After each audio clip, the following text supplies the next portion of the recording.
சங்கீதம் 2வது சங்கீதம் 8வது வசனம் 672வது பக்கம் எடுத்து சத்தத்தை உயர்த்தி நாம் வாசிப்போம். என்னை கேளும், அப்பொழுது ஜாதிகளை உமக்கு சுதந்திரமாகவும் பூமியின் எல்லைகளை உமக்கு சொந்தமாகவும் கொடுப்பேன். இந்த வசனம் தாவீது இங்கே குறிப்பிட்டிருக்கிறது. எப்படி பிதாவாகிய தேவன் தம்முடைய குமாரனாகிய இயேசு கிறிஸ்துவுக்கு வாக்குத்தத்தத்தை கொடுத்தார், எந்த சுதந்திரத்தை கொடுத்தார் என்று தீர்க்க தரிசனமாய் இயேசுவின் காலத்திற்கு முன்பாகவே இந்த சங்கீத புஸ்தகத்தில் இந்த வசனங்கள் எழுதப்பட்டிருக்கிறது. அந்த நாட்களிலே இருந்த சூழ்நிலைமை, இயேசு வருகிறதற்கு முன்பாக இருந்த சூழ்நிலைமை, மனிதர்களுடைய எண்ணங்கள், அதே நேரத்தில் பிதாவாகிய தேவன் இயேசு கிறிஸ்துவை இந்த பூமியிலே அனுப்பி அவருக்கு கொடுத்த ஒரு வாக்குத்தத்தம், அதே வாக்குத்தத்தத்தை தான் கர்த்தராகிய தேவன் இன்றைக்கு சபைக்கும் கொடுத்திருக்கிறார், நமக்கும் கொடுத்திருக்கிறார். அது என்ன வாக்குத்தத்தம்? பிதாவாகிய தேவன் தன்னுடைய குமாரனாகிய இயேசுவை பார்த்து சொல்லுகிற வார்த்தை, நீர் என்னை கேளும், நீர் என்னிடத்தை கேட்டால் ஜாதிகளை உமக்கு சுதந்திரமாகவும் பூமியின் எல்லைகளை உமக்கு சொந்தமாகவும் கொடுப்பேன். இன்று நான் உங்களோடு பேச இருக்கிற செய்தியின் தலைப்பு, கேளுங்கள் பெற்றுக்கொள்வீர்கள். எல்லாரும் சொல்லுங்க, கேளுங்கள் பெற்றுக்கொள்வீர்கள். இங்கே இயேசு கிறிஸ்துவுக்கு கர்த்தர் ஒரு சுதந்திரத்தை கொடுக்கிறார். கர்த்தராகிய இயேசு கிறிஸ்துவுக்கு ஒரு ஆசீர்வாதமான வாக்குத்தத்தத்தை, ஒரு ஆசீர்வாதத்தை, ஒரு பிளட்ஜ் பரலோகத்தில் இருக்கிற பிதா குமாரனுக்கு கொடுக்கிறது. என்னை கேளும், ஒரு உரிமை. என்னிடத்தில் நீர் கேளும் குமாரனே, நீர் என்னிடத்தில் கேளும், அப்பொழுது நான் உமக்கு சுதந்திரமாக ஜாதிகளை கொடுப்பேன், உமக்கு சொந்தமாக பூமியின் எல்லைகளை எல்லாம் கொடுப்பேன். இயேசுவுக்கு கிடைச்ச ஒரு வாக்குத்தத்தம். வாக்குத்தத்தத்தோட இயேசு இந்த பூமிக்கு வருகிறார். அங்க பிசாசு சோதிக்க பார்க்கிறான். என்ன சொல்லுகிறான்? நீ என்னுடைய பாதத்தில் விழுந்து நீர் பணிந்து கொண்டால் நான் உமக்கு நீர் பார்க்கிற இந்த பூமியின் மகிமையை தருவேன் என்று. ஆனால் இயேசு கிறிஸ்துவுக்கு முன்பாகவே தெரியும், பிசாசு இல்ல சாத்தான் இவருக்கு எந்த ஒரு உரிமையையும் ஆசீர்வாதத்தையும் சுதந்திரத்தையும் தர முடியாது. இயேசு கிறிஸ்துவுக்கு தேவைப்படுகிற எல்லா சுதந்திரங்களும், அவருக்கு தேவைப்பட்ட எல்லா ஆசீர்வாதங்களும் பிதாவாகிய தேவமே இயேசுவுக்கு கொடுத்திருக்கிறார். அப்போ இயேசுவின் பிள்ளைகளாய், இயேசுவின் சகோதரர்களாய், பிதாவுடைய பிள்ளைகளாய் இருக்கிற நமக்கும் இதே ஒரு ஆசீர்வாதம் இயேசு கிறிஸ்துவின் மூலமாய் உண்டாகிறது. நாம் அறிந்து கொள்ள வேண்டிய ஒன்று, என்னென்ன ஆசீர்வாதங்கள் இயேசு கிறிஸ்துவுக்கு, என்னென்ன வாக்குத்தத்தங்கள் இயேசு கிறிஸ்துவுக்கு கொடுக்கப்பட்டிருக்கிறதோ அந்த அனைத்து ஆசீர்வாதங்களுக்கும் நம்மை கர்த்தர் சுதந்திரராய் மாற்றி இருக்கிறார். விசுவாசிக்கிறவங்க அல்லேலூயா சொல்லுங்க, அல்லேலூயா. அப்ப இயேசு கிறிஸ்துவுக்கு கிடைக்கப்பட்ட எல்லா ஆசீர்வாதங்களும் நமக்கும் இருக்கிறது. இயேசு கிறிஸ்து எதையெல்லாம் சிலுவையில் சாதித்து முடித்தாரோ அந்த ஆசீர்வாதங்கள் அனைத்தும் தம்முடைய பிள்ளைகளாகிய நமக்கு இயேசு கிறிஸ்து அருளி இருக்கிறார். அப்ப பரலோகத்தின் தேவனாகிய கர்த்தர் கொடுத்த அனைத்து ஆசீர்வாதங்களும் உங்களுக்கும் எனக்கும் இயேசு கிறிஸ்துவின் மூலமாய் உண்டாயிருக்கிறது. அப்ப இயேசு கிறிஸ்துவிடத்தில் பிதாவாகிய கர்த்தர் சொன்ன வார்த்தை, நீர் என்னை கேளும், நான் உமக்கு ஜாதிகளை சுதந்திரமாய் கொடுக்கிறேன், எல்லைகளை நான் உமக்கு சொந்தமாக கொடுக்கிறேன் பிதாவானவர் இயேசுவிடத்திலே சொன்னால், நமக்கும் அதே ஆசீர்வாதம். என்ன ஆசீர்வாதம்? நாம் எதையெல்லாம் கர்த்தரிடத்திலே கேட்கிறோமோ, எதையெல்லாம் நாம் இயேசுவிடத்திலே இல்ல பிதாவானவரிடத்திலே நாம் கேட்கிறோமோ அவைகள் எல்லாவற்றையும் நமக்கு பரலோகம் கொடுக்க நிச்சயிக்கப்பட்டிருக்கிறது. ஹல்லேலூயா. நீங்கள் எதை கேட்கிறீர்களோ அதை பெற்றுக்கொள்கிறீர்கள். நீங்கள் எதையெல்லாம் கர்த்தரிடத்திலே விரும்பி விருப்பத்தோடு விண்ணப்பம் பண்ணி தேவனுடைய சமூகத்தில் முழங்கால் படிட்டு நீங்க கேட்கிறீங்களோ அதில் எதையும் அவர் குறைவில்லாமல் உங்களுக்கு கொடுத்து உங்களை ஆசீர்வதிக்கிறவராக இருக்கிறார். ஏசாயா தீர்க்கதரிசியின் புஸ்தகத்தில் இப்படியாக ஒரு வசனம் சொல்லப்பட்டு இருக்கிறது. 45 எடுக்க வேண்டாம், 45வது அதிகாரம் 11வது வசனத்திலே, வருங்காரியங்களை என்னிடத்தில் கேளுங்கள், என் பிள்ளைகளை குறித்தும் என் கரங்களின் கிரியைகளை குறித்தும் எனக்கு கட்டளையிடுங்கள் என்று தேவனாகிய கர்த்தர் சொல்லுகிறார். வருங்காலத்தை என்னிடத்திலே கேள். அது எவ்வளவு பெரிய ஒரு ஆசீர்வாதம். கேட்கிறதுல வருங்காலத்தை குறித்து நீங்கள் ஆண்டவரிடத்தில் கேட்கலாமா? ஆண்டவரே, அடுத்தது என்ன நடக்கும், ஒரு வாரத்துக்கு அப்புறம் என்ன நடக்கும் என் வாழ்க்கையில்? சோத்திரம். உங்களுக்கு மிகவும் முக்கியமானவர்கள், உங்களை சார்ந்து இருக்கிறவர்கள், யாரை குறித்தாவது உங்களுக்கு பொறுப்பு இருந்ததென்றால் அவர்களுடைய எதிர்காலத்தை குறித்து கூட கர்த்தர் உங்களுக்கு காட்டுவார். தானியேல் அறிவு வேண்டும், ஞானம் வேண்டும் என்று, அண்டர்ஸ்டாண்டிங் வேண்டும் என்று தேவனுடைய சமூகத்திலே அமர்ந்திருந்து உபவாசித்து ஜெபித்த பொழுது முழு தேசங்கள், இந்த பூமிக்குரிய அனைத்து எதிர்காலத்தையும் கர்த்தர் காட்டினார். அவன் அறிந்து கொண்டான். உனக்கு புரியும் என்று கர்த்தர் காட்டினார் தானியேலுக்கு. அதே போல அப்போஸ்தலனாகிய யோவானுக்கு கர்த்தர் அதே காரியங்களை காட்டினார். இது கடைசி நாட்களிலே எப்படி இருக்கும், மனிதர்கள் எப்படி இருப்பாங்க, சபை எப்படி இருக்கும், அந்தி கிறிஸ்து என்னெல்லாம் செய்வான் என்று ஒரு வெளிப்பாடை பெற்றுக்கொண்டான். கேட்கிறவர்களுக்கு வருங்கால காரியங்களை குறித்து கர்த்தர் காட்டுவார். உங்களுக்கு எதிர்காலத்தில் என்ன நடக்கும், உங்களுக்கு என்னென்ன காரியங்கள் கர்த்தர் செய்வார் என்று உங்களுக்குள்ளே ஒரு ஆவல் இருக்கிறதா? கர்த்தர் சொல்லுகிறார், வேதவசனம் சொல்லுகிறது, நீங்கள் என்னிடத்திலே கேளுங்கள். நிறைய பேர் எதிர்காலங்களை அறிந்து கொள்ள வேண்டும் என்று பிசாசை நாடி போகிறார்கள், குறி சொல்லுகிறவர்களை நாடி போகிறார்கள், உலக யோசனையின்படி வழி நடத்துகிறவர்களை நாடி போய் தவறான ஒரு பதிலை பெற்றுக்கொண்டு, இல்லைன்னா ஆபத்தான பொய் பதிலை பெற்றுக்கொண்டு தன்னுடைய வாழ்க்கையை நாசப்படுத்திக் கொள்கிறார்கள். எதிர்காலத்தை குறித்து சொல்ல ஒரே ஒருவர் இருக்கிறார் என்றால் நம்முடைய கர்த்தராகிய தேவன் மாத்திரம்தான் நமக்கு வரும் காரியங்களை குறித்து சொல்ல முடியும். அவர் ஏற்கனவே நிறைய காரியத்தை நமக்கு சொல்லி வைத்திருக்கிறார், நிறைய வாக்குத்தத்தங்களை சொல்லி இருக்கிறார், எதிர்காலங்களில் என்னெல்லாம் நடக்கப் போகுது என்று வேதத்தில் நமக்கு காட்டி கொடுத்திருக்கிறார். ஆனால் இந்த விசேஷித்த தெய்வம் பரிசுத்த ஆவியானவரின் மூலமாய் ஒவ்வொரு நாளும் என்ன நடக்கலாம்ங்கிறத கூட உங்களுக்கு காட்டி கொடுப்பார். அதே போலதான் யாக்கோபின் புஸ்தகம் 1வது அதிகாரம் 5வது வசனத்தில் இப்படியாக போட்டிருக்கிறது. நான் உங்களுக்கு அந்த வசனத்தை வாசிக்கிறேன், கவனியுங்கள். அங்கே உங்களில் ஒருவன் ஞானத்தில் குறைவுள்ளவனாய் இருந்தால் யாவருக்கும் சம்பூரணமாய் கொடுக்கிறவரும் ஒருவரையும் கடிந்து கொள்ளாதவருமாகிய தேவனிடத்தில் கேட்க கடவன், அப்பொழுது அவனுக்கு கொடுக்கப்படும். கடைசி வார்த்தை எல்லாரும் சேர்ந்து சொல்லுங்க, அப்பொழுது அவனுக்கு. ஒருவன் ஞானத்தில் குறைவுள்ளவனாய் இருந்தால் யாவருக்கும் சம்பூர்ணமாய் கொடுக்கிறவர், ஒருவரையும் கடிந்து கொள்ளாதவர், தேவனிடத்தில் கேட்க கடவன். இப்போ வருங்காலங்களை குறித்து கர்த்தரிடத்தில் கேட்கலாம், ஞானத்தை ஆண்டவரிடத்தில் கேட்கலாம். ஞானத்தில் குறைவா இருக்கிறீங்களா? அறிவுல குறைவா இருக்கிறீர்களா? போதுமான புத்தி இல்லையா? எதை செய்யணும், எப்படி நடக்கணும், எந்த மனிதர்கள்ட்ட எப்படி பேசணும், நான் ஒவ்வொரு நாளும் எப்படி நடந்து கொள்ள வேண்டும், ஊழியத்தை நான் எப்படி செய்ய வேண்டும், என் பெற்றோரிடத்தில் நான் எப்படி பேசணும், என் கோபக்கார பிள்ளை இடத்துல நான் எப்படி பேச வேண்டும், எப்படி நடந்து கொள்ள வேண்டும் என்று உங்களுடைய மனதிலே அறிவுக்காய், யோசனைக்காய், பரலோக ஞானத்துக்காய் காத்திருக்கிறீங்களா? கேளுங்கள், உங்களுக்கு கொடுக்கப்படும். சம்பூரணமாய் பரலோகத்தில் இருக்கிறது. சாலமோன் தேவனிடத்தில் கேட்டான், என்ன, எனக்கு ஞானத்தை தாரும் என்று கேட்டான். ஞானத்தை கர்த்தர் இடத்தில் கேட்கிறான். கர்த்தர் ஞானத்தையும் கொடுத்து ஐஸ்வர்யத்தையும் அவனுக்கு கொடுக்கிறார். ஏனென்றால் நம்முடைய தேவனாகிய கர்த்தர் அவர் ஐஸ்வர்ய சம்பந்தர். தன்னுடைய பிள்ளைகள் தன்னுடைய இடத்துல என்னதை கேட்டாலோ தரமாட்டேன் என்று சொல்ல போகிறவர் அல்ல. ஹல்லேலூயா, ஹல்லேலூயா. ஆமா, அதான் வசனம் சொல்லுகிறது, நீங்க கேளுங்கள், உங்களை சந்தோஷம் நிறைவாயிருக்க பெற்றுக்கொள்வீர்கள்.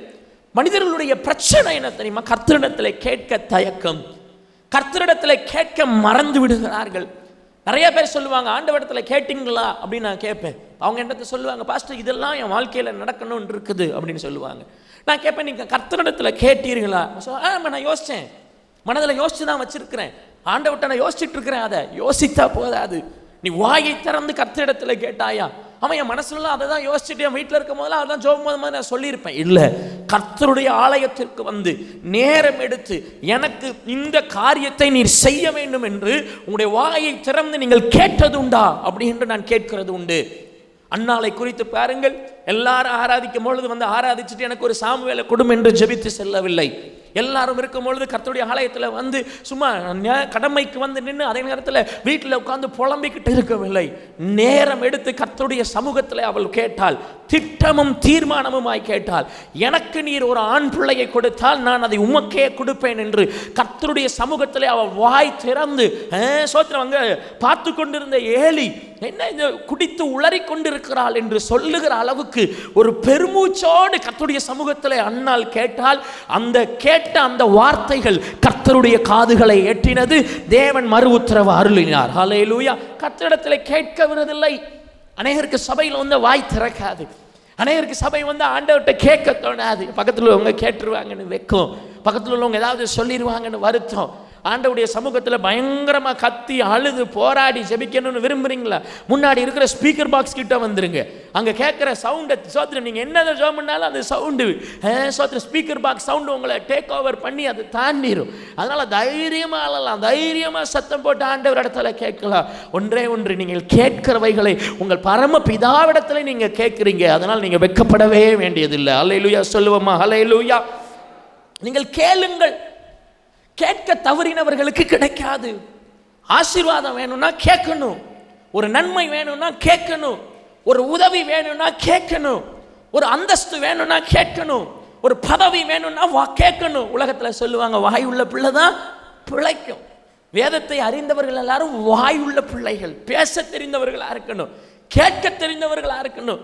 யாத்ராகமத்தின் புஸ்தகத்தில் தேவனாகிய கர்த்தர் இஸ்ரவேல் ஜனங்களுக்கு சொன்ன ஒரு காரியத்தை நான் வாசிக்கிறேன்னு நீங்க கவனிங்க. யாத்ராகமம் புஸ்தகத்தின் 3வது அதிகாரத்தின் 21வது வசனம் 22வது வசனத்தை நான் வாசிக்கிறேன். 21, 22.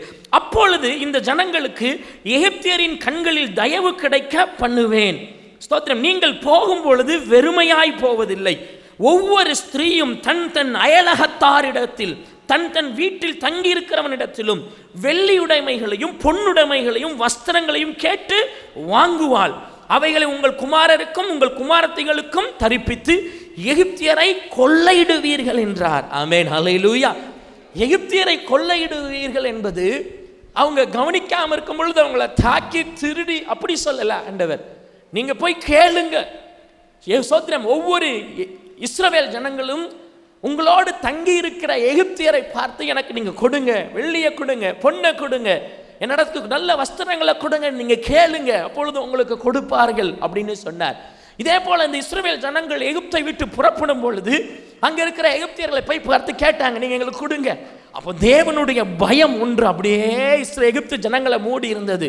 எப்படா இஸ்ரவேல் ஜனங்கள்ட்ட இருந்து தப்பிக்கலாம்னு நினைச்ச எகிப்து ஜனங்கள் எல்லாரும் இவங்க கேட்கறதையெல்லாம் கொடுத்தாங்களாம். இதுதான் தேவனுடைய ஆசீர்வாதம். நீங்கள் யாருக்கு சோத்திரம் ஆண்டவர் கடன் வாங்க சொல்லலை. ஒரு சில ஏன் எகிப்து ஜனங்கள் இடத்துல இஸ்ரவேல் ஜனங்கள் போய் கேட்டாங்கன்னா, அவ்வளவு வருஷம் 400 வருஷம் இஸ்ரவேல் ஜனங்கள் கஷ்டப்பட்டு உழைத்தார்கள். அவர்கள் உழைப்பிற்கு ஏற்ற பலன் எகிப்தியர்கள் அவர்களுக்கு கொடுக்கவே இல்லை. உணவை குறைச்சாங்க. ஏன்? இஸ்ரவேல் ஜனங்கள் நல்லா பெருகுகிறார்கள், நல்ல பலன் கொண்டு இருக்கிறார்கள் என்று உணவை குறைத்து இஸ்ரவேல் ஜனங்களை கஷ்டப்படுத்தினாங்க. ஆனால் ஸ்தோத்திரம், இவர்கள் எவ்வளவு உழைத்தார்களோ 100% இஸ்ரவேல் ஜனங்கள் உழைத்தார்கள் என்றால் எகிப்தியர்கள் அவர்களுக்கு 10% சம்பளத்தை தான் கொடுத்தார்கள். இதான் வேதம் சொல்லுகிறது. அவர்களை அடிமைகளாய் நடத்தினார்கள். ஆனால் எவ்வளவுதான் எகிப்தியர்கள் இஸ்ரவேல் ஜனங்களுக்கு அநீதி செய்தாலும் நியாயத்தை பார்த்து கொண்டிருக்கிற தேவனாகிய கர்த்தர் ஒருவர் அதை கண்டார். இஸ்ரவேல் ஜனங்களுக்கு என்னென்ன நன்மை கிடைக்கணுமோ சரியாய் கர்த்தர் கிடைக்க வைத்தார். இன்றும் நான் உங்களுக்கு சொல்லுகிறேன், உங்களுக்கு கிடைக்க வேண்டிய நியாயத்தை எந்த மனிதனும் தடுக்க முடியாது. நீங்க வாயை திறந்து எனக்கு கிடைக்க வேண்டிய நியாயத்தை நீ கொடுன்னு கேட்டீர்கள் என்றால் இதோ பரலோகத்திலிருந்து ஒரு பயம் அந்த மனிதனை பிடிக்கும். உங்களுக்கு சொந்தமானதை உங்களுக்கு கொடுப்பார். ஹல்லேலூயா. எகிப்து ஜனங்கள் அப்படிதான் செஞ்சாங்க. இஸ்ரவேல் ஜனங்கள் எனக்கு தங்கத்தை கொடு, வெள்ளியை கொடுன்னு இருக்கிறதெல்லாம் அள்ளி கொடுத்து அவங்க போனதுக்கு அப்புறம் ஐயோ என்ன செஞ்சிட்டோம். கர்த்தர் உங்களோடு இருப்பார் என்றால் நீங்கள் கேட்கிறதெல்லாம் உங்களுக்கு கிடைக்கும். ஹல்லேலூயா சொல்லுவோமா? ஹல்லேலூயா. விவரம் இருக்கணும், புத்தி இருக்கணும், அறிவு இருக்கணும், ஞானம் இருக்கணும், கேட்கிற தைரியம் இருக்கணும். கேட்கிற தைரியத்தை யார் கொடுப்பா? பரிசுத்த ஆவியானவர் உங்களுக்கு கொடுக்கிறார். தேவன் உங்களுக்கு கொடுக்கிறார். நீங்கள் அமைதியா உங்களுக்கு நியாயம்னு ஒன்று இருந்தால் தயவு செய்து கர்த்தருக்கு முன்பாக நீங்க கேளுங்க தைரியமா. சோத்திரம். கேட்காம இருந்துட்டு தோத்துட்டு வராதிங்க. சண்டை போட சொல்லல, கேட்க சொல்லுகிறது. எல்லாரும் சொல்லுங்க, சண்டை போட சொல்லல, கேட்க சொல்லுது. சண்டை போட சொல்ல, சும்மா கேளுங்க. Ask and it shall be given. இதே தான் காலேபுடைய காரியத்தை நீங்கள் குறித்து பார்க்க முடியும். காலேபு சொல்றதுக்கு முன்னாடி இன்னொரு நபரை குறித்து சொல்லுகிறேன், கவனிங்க. எல்லாரும் எடுத்துக்கொள்ள முடிஞ்சா எடுத்துக்கொள்ளுங்க. 2 ராஜாக்கள் 2வது அதிகாரம் 9வது வசனத்தை வேகமா எடுத்துக்கொள்ளுங்க. நான் வாசிக்கிறேன். அவர்கள் அக்கறைப்பட்ட பின்பு எலியா எலிசாவை நோக்கி, நான் உன்னை விட்டு எடுத்துக்கொள்ளப்படும் முன்னே நான் உனக்கு செய்ய வேண்டியது என்ன கேள் என்றான். அதற்கு எலிசா, உம்மிடத்தில் உள்ள ஆவியின் வரம் எனக்கு இரட்டிப்பாய் கிடைக்கும்படி வேண்டுகிறேன் என்றான். எலிசா அக்கறைப்பட்டு போகிறார்கள். எலியாவை தேவனாகிய கர்த்தர் பரலோகத்துக்கு எடுத்துக்கொள்வேன் என்று சொல்லிவிட்டார். இப்ப எலியா பரலோகத்துக்கு போகிறான். எலிசா அவனை பின்தொடர்ந்து வந்து கொண்டு இருக்கிறான். அவனுடைய சேவகன், அவனுக்கு அடுத்த தீர்க்கதரிசி அவன். அப்ப எலியா அவனை தடுத்து நிறுத்தி பார்க்கிறான், அவன் நிற்கவில்லை. தொடர்ந்து எலிசா எலியாவையே பின்பற்றி கொண்டிருக்கிறான். ஒரு குறிப்பிட்ட இடம் வரும்போது எலியா எலிசாவை பார்த்து கேட்கிறான், உனக்கு என்ன வேணும் கேள். எல்லாம் சொல்லுங்க, உனக்கு என்ன வேணும் கேள். பக்கத்தில் உங்களை பார்த்து சொல்லுங்க, உங்களுக்கு என்ன வேணும் கேள். வேணும்னா கேளுங்க, அப்படி சொல்லுங்க. சும்மா வந்தா போதாது, சும்மா சபையில் வந்து உட்கார்ந்தா போதாது, சும்மா சபையில் வந்து தூங்கி விளைஞ்சா போதாது, சும்மா அனுதினமும் வார வாரம் வந்து சும்மா வந்துட்டு இருந்தா போதாது. எலியா எலிசாவை பார்க்கிறியா, நீ சும்மா என் பின்னாடி வந்துட்டு இருக்கிய, உனக்கு என்னதான் வேணும் கேளு அப்படின்னு சொல்லும் பொழுது இந்த எலிசா இருக்கிறாரு பாருங்க, சோத்திரம். இவ்வளவு நேரம் சும்மா வந்துட்டு இருந்தாரு, அவரு கேட்கிறாரு ஒரு பெரிய விஷயத்தை. அவர் சொல்றாரு, உமக்குள்ள இருக்கிற ஆவி எனக்கு ரெட்டிப்பா எனக்கு வேணும். எலியா அதுக்கு சொன்ன வார்த்தை என்னன்னு தெரியுமா? அதற்கு அவன் அரிதான காரியத்தை கேட்டான். சோத்திரம். என்னது? எல்லாரும் பின்னாடி இருக்கிறோம் முன்னாடி இருக்கிறவங்களாம் சொல்லுங்க, எப்படின்னா கேட்டான்? ஈஸி இல்லை, கஷ்டமானது. சோத்திரம். சொல்லுவாங்களா, பிடிச்சா யாத்தாடி. ஆமா, சோத்திரம். பிடிச்சா அந்த கொம்பு பிடிச்சிரு, புளியங்கொம்பு. சோத்திரம். அவசரப்பட்டு அது என்ன மரம், சோத்திரம், கீழே விழும்போது அந்த முருங்கைக்காய் மரத்தை தெரியாம பிடிச்சா அதுவும் உடஞ்சி கீழே விழும். பிடிச்சா அந்த புளிய மரத்தை பிடிச்சிரு, நல்லா இருப்ப. கேட்கறதே கேட்கிற, அரிதானதை கேள். ஹல்லேலூயா. இதெல்லாம் சத்தியம், இதெல்லாம் வசனம். இயேசு ரொம்ப நல்லவர். அவரிடத்துல எதை கேட்குறீங்களோ அதை அவர் கண்டிப்பா கொடுப்பார். கேளுங்கள், அதான் கேள்வி. ஆண்டவர் சொல்லி கேளு. நீ கேட்கல, நீ கேட்டது, ஆண்டவரே எனக்கு நல்லா படிக்கணும். சரி, அப்புறம் நல்லா படிச்சதுக்கப்புறம் வேலை கிடைக்கல. கேட்கும் போது, ஆண்டவரே எனக்கு நல்ல வேலையா கிடைக்கணும். ஆண்டவர் சூப்பர் வேலையா கொடுத்துட்டாரு, ஆனால் சம்பளம் கிடைக்கல. ஆண்டவர் எனக்கு கவர்மெண்ட் வேலை தான் கிடைக்கணும், கொடுத்துட்டாரு, ஆனால் பெர்மனன்ட் ஆகலை. சோத்திரம். நிறைய காரியம் ரிலீஸ் ஆகல. கேட்கிறதா தெளிவா கேள், அரிதானதா கேள். எல்லாரும் சொல்லுங்க, கேட்கிறதை அரிதானதா கேள். எலிசா வந்து கேட்கிறார் எலியாவிடத்துல, உம்முடைய ஆவியில ரெட்டிப்பான வல்லமை. அப்படின்னா என்ன அர்த்தம்னா, நீங்க உங்க அப்பா அம்மாட்ட போய், இல்லைன்னா இந்த வாலிபர்கள் உங்க அப்பா அம்மாட்ட போய் உங்களை விட 2 மடங்கு சொத்து எனக்கு வேணும்னு கேட்டு பாருங்க. அவங்க நினைப்பாங்க, என்னோட நீ பெரிய ஆளா நினைக்கிறியோ? இல்லை உங்கள் டீச்சர்கிட்ட போங்களேன், சார் சார் என்ன என்ன என்ன வேணும் சொல்லு, உங்களை விட நான் டபுள் மடங்கு நல்லா படிக்கணும் சார் சொல்லி பாருங்க. அடுத்ததுலேருந்து உங்களை ஃபெயில் ஆக்கி விடுறது தான் அவருடைய குறியாக இருக்கும்.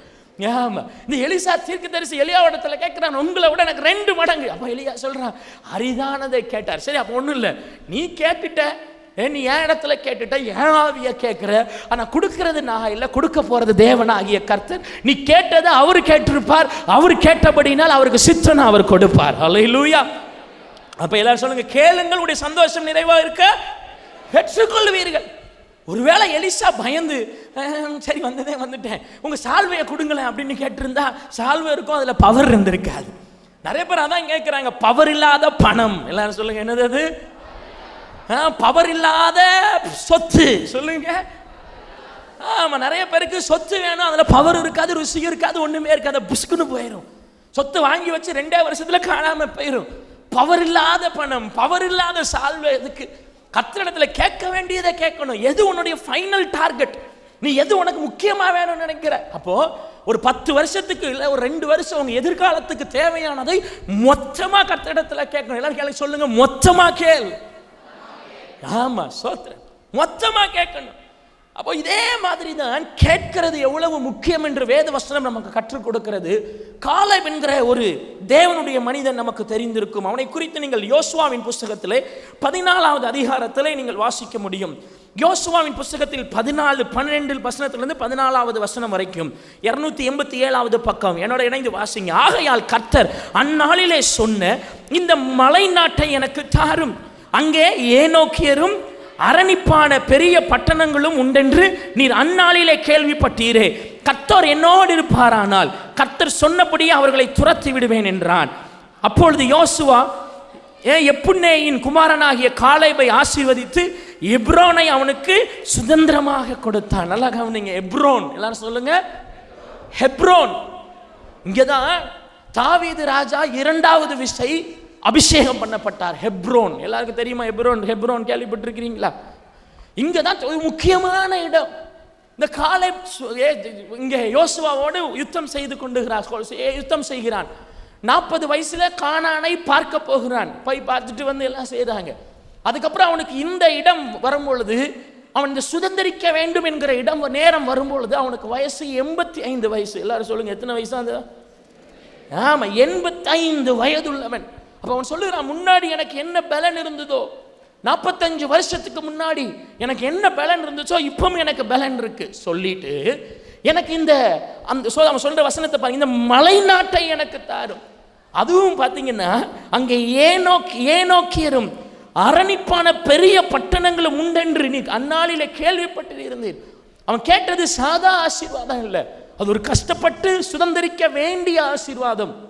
எல்லாரும் நினைச்சிட்டு இருந்தாங்க அந்த நேரத்தில், அங்கேயா ஹெப்ரோனா, அது அரணிப்பான பட்டணம் இருக்குதே, அங்கே ஏனோக்கியர்கள் இருக்கிறாங்களே. ஏனோக்கியர்கள் என்றால் அரக்கர்கள், பெரிய ஜெயசோத்திரம் இவ்வளோ நல்ல உயரத்தில் இருக்கிற பெரிய அரக்கர்கள் போல் இருந்தவர்கள். அங்கே பெரிய பெரிய ஆட்களாக இருக்கிறாங்களே, அங்கே எப்படி போகிறது, யார் அங்கே போவான்னு அதை கண்டுக்கவே இல்லை. அந்நாளில் கேள்விப்பட்டிருந்தான் யோசுவா. அதுக்கப்புறம் அதை பற்றி யோசிக்கவே இல்லை அந்த மலை நாட்டை. ஆனால் காலேப் கேட்குறாரு, எனக்கு அதை கொடுங்க. ஸ்தோத்திரம். இன்னைக்கு நீங்க தேவனுடைய சமூகத்தில் வந்திருக்கிறீங்க, யாரும் எதிர்பார்க்காத ஒரு உத்தமமான உயர்ந்த ஆசீர்வாதத்தை நீங்க இன்னைக்கு கர்த்தரிடத்துல கேட்க போகிறீங்க. ஹல்லேலூயா. அரணிப்பான பெரிய இடம், அதெல்லாம் கஷ்டம், அந்த எக்ஸாம் பாஸ் பண்ணி போறது ரொம்ப கஷ்டம், பரவாயில்ல, நீ கேள், கொடுக்கிறது கர்த்தர். ஹல்லேலூயா. அப்ப காலேப் கேட்கிறான், யோசுவா சொல்லிட்டாரு, ஓகே சாங்ஷன்.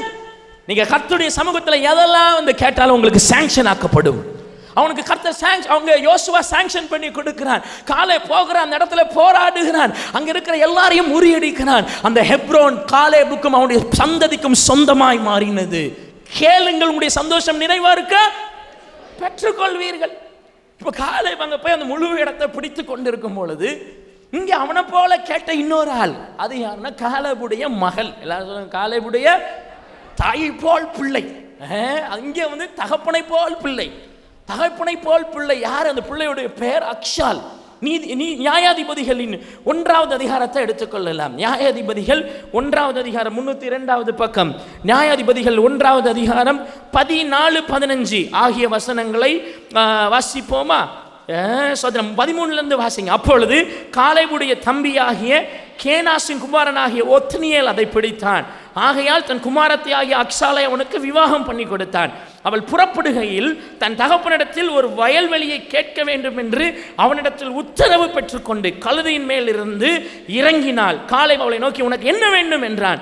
அப்பொழுது அவள், எனக்கு ஒரு ஆசீர்வாதம் தர வேண்டும், வறட்சியான நிலத்தை எனக்கு தந்தீர், நீர்ப்பாய்ச்சலான நிலங்களையும் எனக்கு தர வேண்டும் என்றாள். கவனிங்க, இங்கே காலேப் அவனுடைய மகளுக்கு திருமணம் பண்ணி கொடுத்து ஒத்னியேலுக்கு திருமணம் பண்ணி கொடுத்து அனுப்புகிறான்.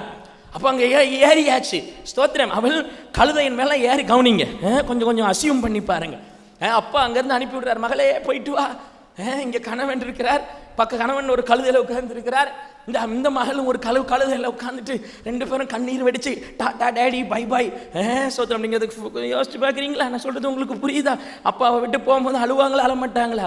வருத்தம், வேதனை, என்ன செய்ய, அப்பா விட்டு போகிறோமே, புது ஒரு ஆள்கிட்ட கூட கூப்பிட்டு போகிறாங்களே, சரி ஓகேன்னு பாய்ன்னு சொல்லிட்டு இருக்கும் போது திடீர்னு ஒரு யோசனை வருது, ஆகா இவர் அனுப்பி விடுறாரு, ஒன்றும் நல்லது கொடுக்காம அனுப்பி விடுறாரே.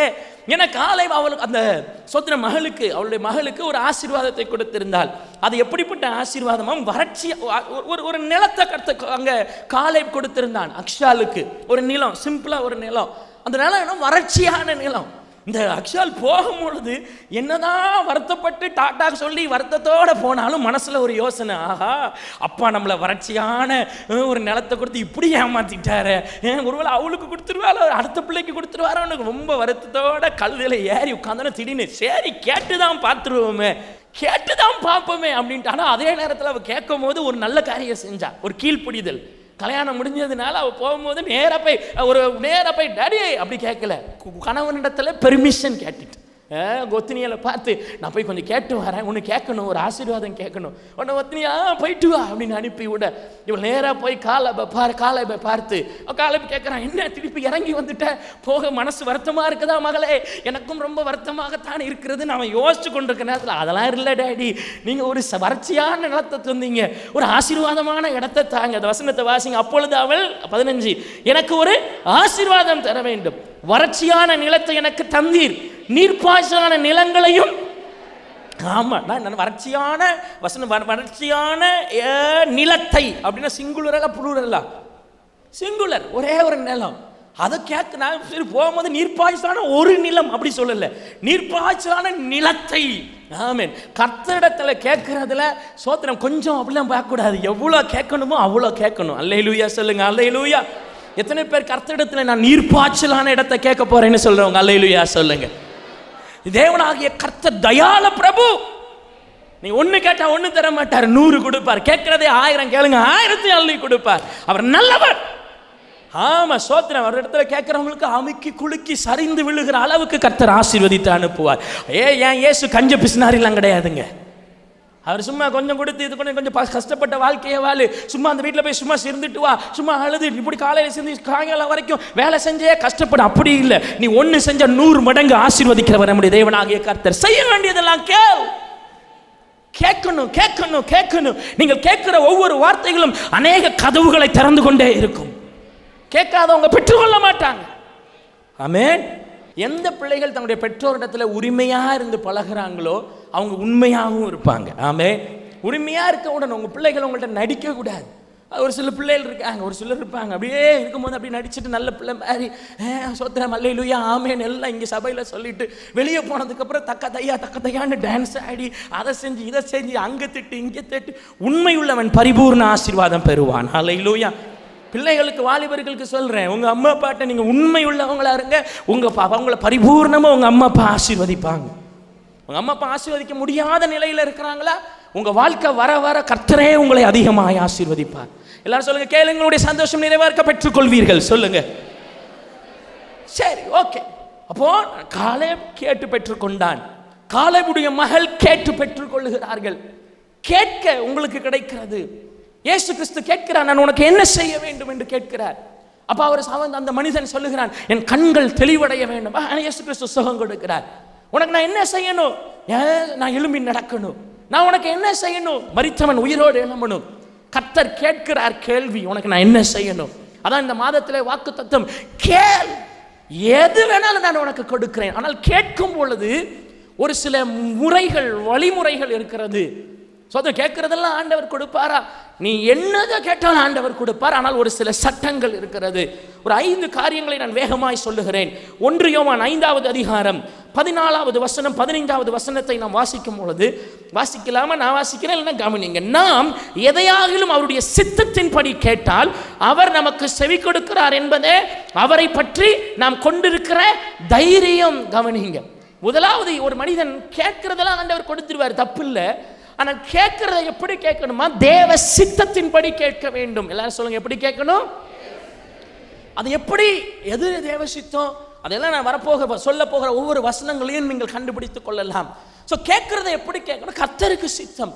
இப்போ நீங்கள் ஒவ்வொரு ஜெபமும் செய்ய வேண்டியது, ஆண்டவரே எனக்கு இது விருப்பம், எனக்கு இவ்வளோ பணம் வேணும், எனக்கு இவ்வளோ ஆசீர்வாதம் வேணும், எனக்கு அந்த நிம்மதி வேணும், அந்த எதிர்காலம் வேண்டும், எனக்கு இந்த இடத்துல ஒரு நல்ல அந்தஸ்து எனக்கு வேணும். ஆனால் உம்முடைய சித்தமாக இருந்தால் இந்த இடத்துல என்னை கொண்டு போங்க, உமக்கு சித்தமாக இருந்தால் இந்த இடத்துல என்னை ஆசீர்வதியும். சித்தங்கள் மாறுபடும். எல்லாரும் சொல்லுங்க, என்னது அது? இப்போ ஆண்டவர் சொல்லுவார், நமக்கு இப்படி கேட்குறேன்னு வச்சுக்கோங்க, நான் நல்லா படிக்கணும், அது தேவ சித்தமாக இருக்கும். கவனிங்க, நல்லா படிக்க. என்ன எடுத்துக்கோங்களேன், என்னுடைய வாழ்க்கையில் சோத்திரம், நான் 12th வரைக்கும் நார்மலாக தான் படித்தேன். ஒரு நார்மலான ஒரு 83% தான் படித்தேன். சோத்திரம். ஆமாம், ஸ்தோத்திரம். ஆமாம், கொஞ்சம் அப்படி தான், அவ்வளோதான். தமிழில் ஒரு 56, இல்லைன்னா அப்படி, மற்றெல்லாம் கொஞ்சம் கொஞ்சம் கூட. அப்படி ஒரு நார்மலான படிப்பு. என்னை விட ஒரு 40 பேர் நல்லா படிப்பாங்கன்னு வச்சுக்கோங்களேன். ஆனால் அதே இது நான் என்னோட பைலட் ட்ரைனிங்க்கு போகும்பொழுது, ஸ்தோத்திரம், என் கூட இருந்த ஒரு 500, 100, 150 பேர், 200 பேர் என் கூட இருந்தாங்கன்னா, இருந்த எல்லாத்த விட கர்த்தர் என்னை பெஸ்ட் ஸ்டூடெண்ட்டாக வச்சார். அப்போ நான் நினச்சிக்கிட்டேன், நான் படிக்கிறது தேவனுடைய சித்தம், நான் செஞ்சதெல்லாம் வாய்ச்சது. அங்கே என்ன போல் ஜாலியாக இருந்தவங்க யாருமே இருந்திருக்க மாட்டாங்க. அவ்வளோ ஜாலியாக ஃப்ளைட்டு ஓட்டுவேன், அவ்வளோ ஜாலியாக இருக்கும், சந்தோஷமாக இருக்கும். சார் எங்கேயாச்சும் கூப்பிட்டு போனால் என்னையை தான் போய் கூட்டிகிட்டு போய் விட்டுட்டு வா அப்படிம்பாரு. ஸோ வண்டியில் போய் லிஃப்ட் கொடுக்குற மாதிரி போயிட்டு வர்றது உண்டு. எல்லாத்தையும் ஆண்டவர் ரொம்ப சூப்பராக சிறப்பாக செய்தார். ஆனால் நான் படிக்கிறது, பைலட் ட்ரைனிங் படிக்கிறது தேவ சித்தம். ஆனால் பைலட் ட்ரைனிங் படித்து முடித்து பைலட் ஆகிறது தேவ சித்தமாக இல்லாமல் ஊழியக்காரனாய் நான் மாறுவது தேவ சித்தமாக இருந்தது. 2 வித்தியாசம். புரியுதா? இருக்காச்சும் புரிஞ்சுதா? கை வைத்து கேட்டுங்க. நிறைய பேர் டாக்டர் ஆகணும்னு படிப்பாங்க. ஆண்டவர் சொல்ல, நல்லா படி, ஆனால் அதுக்கப்புறம் ஹாஸ்பிட்டல் கட்டு, அந்த பெரிய வேலைக்கு உள்ள போகாத, ஒரு சில விஷயத்தில் முங்கிடுவ. நீ படித்து நல்ல பர்ஃபார்ம் பண்ணிட்டு ஊழியத்துக்கு வா. அப்ப தேவனுடைய சித்தங்களிலேயே வேறுபாடுகளை கண்டுபிடிக்க தெரிஞ்சிருக்கணும். அதை கண்டுபிடிச்சு ஜெபிக்கணும். ஸ்தோத்திரம். ஒரே லைன்ல நின்று இப்படிதான் அப்படின்னா பாதிக்கு மேல ஆண்டவர் சித்தம் இருக்காது. எல்லாம் மகளை பார்த்து சொல்லுங்க. ஆமா, கவனிக்கணும். பாதிக்கு மேல ஆண்டவர் சித்தமா இல்லாம ஆண்டவர் வேற ரூட் போட்டு வச்சிருப்பாரு. யார் ஆண்டவருடைய ஒவ்வொரு ரூட்டையும் கண்டுபிடிப்பாங்க? ஞாயிற்றுக்கிழமை கர்த்தருடைய சபைக்கு வந்து ஆராதிக்கிறவர்களுக்கு புது வழி கர்த்தர் காட்டுவார். ஹல்லேலூயா. புது வழி, புது டோர் கர்த்தர் காட்டுவார். இப்படி செய், அப்படி செய், இதை பண்ணு, அதை பண்ணு, வாரம் கர்த்தர் காட்டுவார். ஆனால் உங்களுக்கு ஃபைனல் ஒன்று முதல்ல சொல்லி வச்சிருப்பாரு, கடைசி இதானி. அது ஃபைனல் என்னன்னா எல்லாருமே தேவனுடைய ஊழியக்காரர்களா பிள்ளைகளா இருக்கிறது தான் உங்க எல்லாரும் குறிச்ச தேவனுடைய சித்தம். ஆமென். அதுதான் உண்மை, அதுல கேள்வியே கிடையாது. அப்ப தேவனுடைய சித்தத்தை அறிந்து நீங்கள் எதெல்லாம் கேட்குறீங்களோ அதெல்லாம் உங்களுக்கு செய்யப்படும். அதுல நமக்கு ஒரு தைரியம் இருக்குது. எல்லாரும் சொல்லுங்க, தைரியம். அவர் சித்தப்படி. அதான் அண்ணால் கேட்டால், நீங்க எனக்கு ஒரு ஆண் பிள்ளையை கொடுத்தா நான் உங்களுக்கே கொடுப்பேன். ஆண்டவர் பார்த்தாரு, ஆமா எனக்கு தானே நல்லது கொடுத்துருவார். ஹல்லேலூயா. இரண்டாவது யோவான் 15வது அதிகாரம் 17வது வசனத்தை நாம் வாசிக்கலாம். யோவான் 15:7. நீங்கள் என்னிலும், 150வது பக்கம் வாசிங்க. நீங்கள் என்னிலும் என் வார்த்தைகள் உங்களிலும் நிலைத்திருந்தால் நீங்கள் கேட்டுக்கொள்வது எதுவோ அது உங்களுக்கு செய்யப்படும். இதுல கண்டிஷன் என்ன? நீங்கள் என் வார்த்தை உங்களில் நிலைத்திருக்க வேண்டும். எல்லாரும் சொல்லுங்க, வார்த்தையில் நிலைத்திருக்க வேண்டும். நான் இயேசுவின் நிலைச்சிருக்கிறேன். என் மனசுக்குள்ளெல்லாம் ஒரு வார்த்தை இருக்குது. அப்போ நான் ஜெபிக்கிறதெல்லாம் எதை ஒட்டியே இருக்கும்? தேவ வார்த்தையை ஒட்டியே இருக்கும். ஆமா தானே? சரிதானே? கரங்களை அசைச்சு ஆமாண்டா ஆமா சொல்லுங்க. ஹல்லேலூயா. அப்போ தேவனுடைய வார்த்தை எனக்குள்ள நிலைத்திருந்தால் நான் பேசுறதெல்லாம் தேவனுடைய சித்தப்படி, தேவ வார்த்தைப்படி தான் நான் பேசுவேன். கர்த்தருடைய வார்த்தைக்குள்ள எனக்கு ஸ்ட்ராங்கா இருக்குன்னா நான் கேட்பதெல்லாம் எனக்கு கிடைக்கும். ஹல்லேலூயா. வசனம் நல்லா படிங்க. வசனத்திலே சொல்லப்பட்டிருக்கிறது, இரவும் பகலும் அவனுடைய வேதத்தின் மேல் தியானமாக இருக்கிற மனுஷன் பாக்கியவான். அவன் நடப்பட்ட மரத்தை போல் தன் காலத்தில் தன் தனியை தந்து இலையுதிராத மரத்தை போல் இருப்பான். அவன் செய்வதெல்லாம் யாருக்கு? தேவனுடைய வசனம் உங்களுக்குள்ள இருக்கு. அப்ப நீங்க பேசுறதெல்லாம் வசனமா வரணும்னா உங்க ஜெபத்திலையும் வசனமா வரும். காரணம் என்ன? உங்களுக்குள்ள வசனம் நிலைத்திருக்கிறது. உங்களுக்குள்ள வசனம் நிலைத்திருந்தால் நீங்கள் பேசுகிறது, நீங்க ஜெபிக்கிறதெல்லாம் வசனத்திலிருந்தே எடுத்து சொல்லுவீங்க. ஆண்டவர் பாப்பார், இவன் செய்கிறது வாய்க்கும் அப்படின்னு சொல்லுவார். ஹல்லேலூயா. மூன்றாவது, எப்படிப்பட்டவைகளை செய்தால் நமக்கு செய்கிற காரியங்கள் வாய்க்குமா?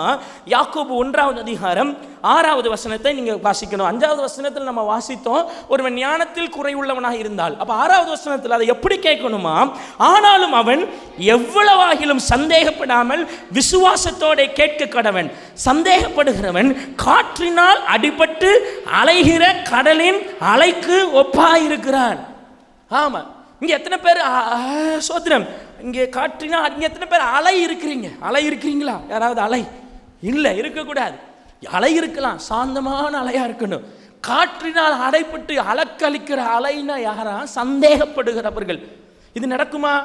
எத்தனை பேர் இந்த காற்று மோதி சோத்திரம் அலைகள் பொங்குகிறத பார்த்துருக்கீங்களா? அப்படி அலைகள் பொங்கி பார்த்ததே கிடையாது, கடல் பக்கம் போனதே இல்லையா? பார்த்துருக்கவங்க கரங்களை அசைச்சு உயர்த்தி காட்டுங்க. அடுத்து சொல்ல போறேன், அதுக்கு தான் கைகளில் போட்டுருங்க. அலைகளில் பார்த்துருக்கீங்கல்ல? அந்த மாதிரி இப்படியும் அப்படியும் அலை போல அசைகிற மனுஷன் யாருன்னா சந்தேகப்படுகிறவன். எல்லாரும் சொல்லுங்க, யாரு? சந்தேகப்படுறவங்க வாழ்க்கை எதுவுமே பீஸ்ஃபுல்லா இருக்காது. சும்மா அது யோசிப்பாங்க, இது என்ன நடக்கும்னு தெரியலையே, காலையில் எழுந்திரிச்சோன்னே நான் உயிரோட தான் இருக்கிறேன்னா, கையெல்லாம் இயங்குதா, காலெல்லாம் இயங்குதா, விரல்லாம் அசையுதா, அதையும் தாண்டி சரி ஓகே பல்லுலாம் இருக்கா, தண்ணி குடித்தா உள்ளே ஒழுங்காக போகுதா, நெஞ்சு வலிக்காமல் இருக்கா, தெரியாமல் அன்றைக்கி நிறைய பிரியாணி சாப்பிட்ருப்பாங்க. பிரியாணி சாப்பிட்டதுனால கொஞ்சம் வாயு காற்று உள்ளே அடைச்சி ஒரு மாதிரி லைட்டாக வலிக்கும். உடனே ஐயோ எனக்கு இருதயம் வலிக்குதா, என்ன செய்யன்னு தெரியலையே, நெஞ்சு வலிக்கிற மாதிரி இருக்குன்னு அங்கே 10 பேர் நெஞ்சை வலிக்க வச்சு இவங்களுக்கு ஹார்ட் அட்டாக் வருது, அங்கே 10 பேருக்கு ஹார்ட் அட்டாக் வந்து ஐயோன்னு சொல்கிற அளவுக்கு அவிசுவாசிகள். ஸ்தோத்திரம். அப்போ சந்தேகப்படுகிறவர்கள் என்ன செய்யறாங்க? எல்லார் வாழ்க்கையும் அலக்களிச்சு அவங்களும் அலக்களிக்கப்பட்டு. அதனால சந்தேகப்படாதீங்க. வசனம் சொல்லுகிறது, நீங்க கர்த்தரிடத்துல ஒண்ணு கேட்டீங்களா, சந்தேகப்படாமல் கேட்டீங்கன்னா கர்த்தர் உங்களுக்கு தருவார். எனக்கு ஆண்டவர் இதை கொடுப்பார். எல்லாரும் சொல்லுங்க, ஆண்டவர் கொடுப்பார். அந்த ஷுக் பண்ணி முழு பலத்தோடு அப்ப 2 சொன்னீங்களா, அதே மாதிரி இப்ப சொல்லுங்க, ஆண்டவர் கொடுப்பார். அப்படி சொல்லுங்க. செஞ்சியா? ஆமா, சோத்திரம். தைரியம் இருக்கணும், ஒரு விசுவாசம் இருக்கணும், தேவன் மேல் நம்பிக்கையுடையவர்களா இருக்கணும். கர்த்தர் என் வாழ்க்கையை நல்லா வைப்பார். ஹல்லேலூயா, ஆமே, நல்லா வைப்பார், சோத்திரம் அப்படி சொல்லிட்டாங்க. போயிட்டு ஐயோ என்ன நடக்குன்னு தெரியலையே, என்ன போறேன்னு தெரியலையே அப்படின்னா ஆண்டவர் பார்ப்பார். நீ நம்பல, சரி போ, எந்த பெற்றோர்களை பிள்ளைகள் நம்பலைன்னா பெற்றோர்கள் என்ன செய்வாங்க?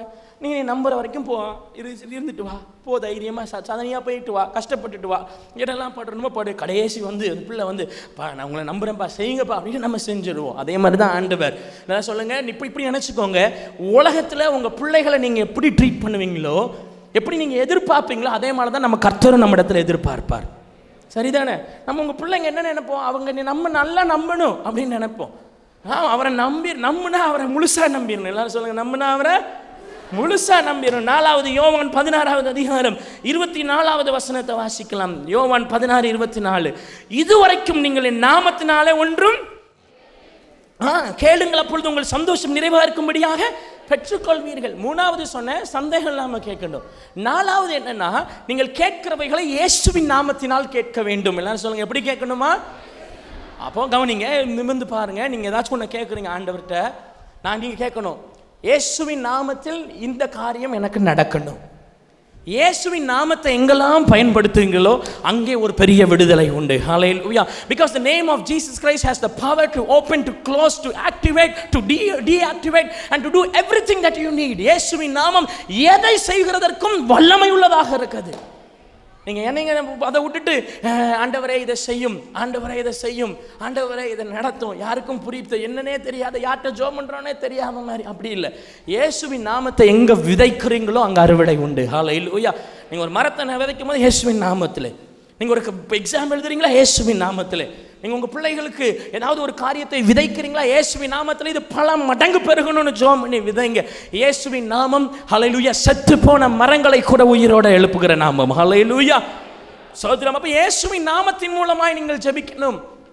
ஆமாம், இப்போ பரமபிதாவிடத்தில் நம்ம ஜெபிக்கும் போது நம்ம எப்படி ஜெபம் பண்ணுறோம்? எல்லாம் ஜெபம் பண்ணிட்டு இயேசுவின் நாமத்தில் ஜெபிக்கிறோம். நல்ல பிதாவே, இயேசுவின் நாமத்தை ரெஃபர் பண்ணும் போது அதில் நமக்கு ஒரு உரிமை வருகிறது. சோத்திரம். ஆமாம், நான் இப்போ நான் ஒருத்தங்கள்ட்ட போய் ஒன்று கேட்குறேன்னு வச்சுக்கோங்க. நான் தகப்பனாரை தெரிந்த ஒரு இடத்துல போய் நான் ஏதோ ஒன்று கேட்கும்போது கடைசி சொல்லுவேன், இதெல்லாம் கேட்டு முடிச்சுட்டு எங்கள் அப்பா என்னை அனுப்பி வச்சாங்க, அவங்களும் இதை கவனிச்சிட்டு இருக்கிறாங்க, அதனால் நான் இதை செய்கிறேன் அப்படின்னு சொன்னால் ஒரு ரெகக்னிஷன் கிடைக்கும். சொல்கிறது புரியுதா? நான் உங்கள் பிள்ளை பக்கத்து வீட்டில் போயிட்டு, இப்படி எடுத்துக்கோமே, உங்கள் பிள்ளை பக்கத்து வீட்டில் போயிட்டு எனக்கு அந்த ஓரளவு இப்போ வாங்குறீங்களா? வாங்குறது இல்லைண்ணே. ஏதோ ஒன்று கேட்குறாங்க, பக்கத்தில் போய் என்ன கேட்பாங்க? பக்கத்து வீட்டில் போய் ஒரு சட்டியில் குழம்பு தாங்க அப்படின்னா அவங்க, நீ யார், எதுக்குன்னு உனக்கு கிடைக்கணும், அம்மாவுக்கு தெரியாமல் இவன் வந்து வீட்டில் சண்டை போட்டு சாப்பிட வரணும் 1000 நினைப்பாங்க. அதே இது அந்த பையன் போய் எங்கள் அம்மா அவங்கள்ட்ட இருந்து கொஞ்சம் குழம்பு கேட்டு விட்டாங்கன்னு சொன்னால் தைரியமாக எடுத்து கொடுத்துருவாங்க. இப்போ ரெஃபர் பண்ணுறது யாரை? உங்கள் அம்மாவே இல்லை உங்கள் அப்பாவை. நான் உங்கள் பிள்ளைகள் வந்து உங்களை ரெஃபர் பண்ணுவாங்க. நம்ம அதே மாதிரி நம்ம எதை கேட்டாலும் நம்ம ரெஃபர் பண்ண வேண்டிய ஒரே நாமம் இயேசுவின் நாமம். ஹல்லேலூயா. ஹல்லேலூயா. அந்த வசனத்தை திரும்ப வாசிப்போமா? 16:24. நீங்கள் என்னுடைய இதுவரைக்கும் நீங்கள் என் நாமத்தினாலே ஒன்றும் கேட்கவில்லை, கேளுங்கள், அப்பொழுது உங்களுடைய சந்தோஷம் நிறைவாக இருக்கும்படி பெற்றுக்கொள்வீர்கள். ஹல்லேலூயா. ஆமா. ஸோ அது கடைசியாக யோவான் 14வது அதிகாரம் 13வது வசனத்தை வாசிங்க. யோவான் 14:13 வாசிங்க. நீங்கள் நாமத்தினாலே எதை கேட்பீர்களோ குமாரனில் பிதா மகிமைப்படும்படியாக அதை செய்வேன். கவனிங்க, இங்கேயும் சொல்லப்பட்டிருக்கிறது, என் நாமத்தினாலே நீங்கள் எதை கேட்பீங்களோ. ஆனால் எதை கேட்டாலும் செய்யப்படுகிறதற்கு ஒரு காரணத்தை இயேசு சொல்லுகிறார். என்ன காரணமா?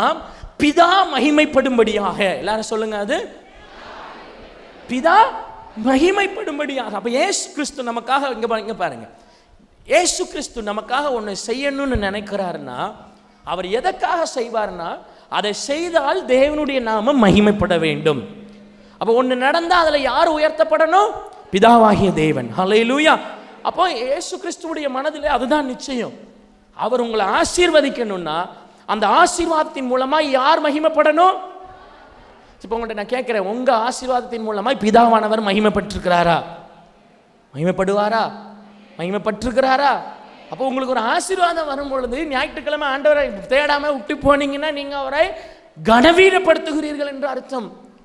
கர்த்தர் உங்களுக்கு ஆசீர்வாதம் கொடுத்தா அதன் மூலமாக நீங்கள் தேவனாகிய கர்த்தரை ஒரு 100 பேர் மேலே முன்னாடி மகிமைப்படுத்தினீங்கன்னா கர்த்தர் இன்னும் அதிகமான ஆசீர்வாதத்தை தருவார். சாட்சி எழுதி கொடுக்கறது அதுதான் அடையாளம். சும்மா வந்து வெக்கப்பட்டுட்டு ஐயோ நான் போனால் யாராச்சும் பார்த்துருவாங்களே, சாட்சி எழுதி என் பேரை கொடுத்தா யாராச்சும் ஏதாச்சும் ஒன்று சொல்லிடுவாங்களே, ஆண்டவர்கிட்ட வாங்க வேண்டியதெல்லாம் வாங்கி வாங்கி வாங்கி ஆனால் கர்த்தரிடத்தில் அறிக்கையிட்டு 10 பேருக்கு முன்னாடி தேவனை மகிமைப்படுத்தாமல் இருந்தால் கர்த்தர் வருத்தப்படுவார். நிறைய பேர் பாஸ்டர்கிட்ட கூட சொல்ல மாட்டாங்க. எங்கள்கிட்ட சொன்னால் நாங்கள் எவ்வளோ சந்தோஷப்படுவோம். உங்களுக்காக ஜெபிக்கிறவர்கள் ஒரு நல்ல விஷயம் வரும்பொழுது, ஒரு பிறந்த நாள் வரும்பொழுது, வீட்டில் ஒரு நல்ல காரியம் நடக்கும்பொழுது முதல்ல பாஸ்டர்கிட்ட சொல்லி பழகுங்க. சொந்தக்காரங்க ஊரில் உள்ளவங்கள்ட்டெல்லாம் சொல்லி அவங்க கர்த்தரை மகிமைப்படுத்துகிறாங்களோ இல்லையான்னு தெரியாது. அவங்க உங்களை குறித்து சூப்பர் அப்படி சொல்லுவாங்க. ஆனால் கர்த்தரை மகிமைப்படுத்துகிற ஒரே இடம் தேவனுடைய சபை. ஆமாம், முதல்ல சபைக்கு தெரிவிச்சிடணும். எதுனாலும் கர்த்தருடைய ஆலயம், கர்த்தருடைய ஆலயத்திலே தேவனாகிய கர்த்தர் இருக்கிறார். இங்கே என்ன சொல்லப்படுகிறதோ அதை குறித்து கர்த்தர் மகிமைப்படுவார். He will be happy, சந்தோஷப்படுவார். அவரை நீங்கள் உயர்த்துறீங்க. எப்படி உங்கள் பிள்ளைகளை நீங்கள் உயர்த்தினா எவ்வளோ நல்லா இருக்கும். உங்கள் பிள்ளைங்க ரொம்ப சந்தோஷப்படுவாங்க.